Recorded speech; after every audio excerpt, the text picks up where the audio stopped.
Hello mga ka-reels! For today's video, maripakta sa ato ang mga clothes nga wala na nagamit. Ato ani siyang i-donate para mapahimoslan pa. Bitaw, I'm so happy nga makakita sa ako ang newsfeed nga mga Cebuano kay nagkahiusa og nagtinabangay gyud. Sa ako ang part para makaambag sad ko.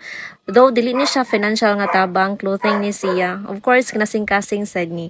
Actually, naaray nag-post si Ma'am Kinkay nga nag-need sila og empty water gallon kay ilaharang refillan. Kay sa pagkontak nako niya, what a small world.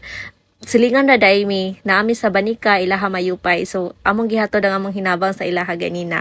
So, shout out Ma'am Kinkay. Thank you kay sa effort. By the way, kadaghan na sila ni hatod og donation sa mga mountain barangay sa Bugo City.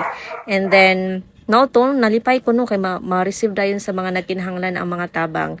So, maani si Ma'am Kinkay, kapila na ni siya naghatod ngadto. Thank you kaayo, Ma'am. Mag-amping taon mo sa inyong pagbiyahe pa doon sa norte kay naapay daghang mga aftershocks. Okay, so mao ni ang ato ang gamay nga hinabang sa ato ang mga kapwa Cebuano. Again, Ma'am Kinkay, God bless and mag-amping mo sa inyong biyahe.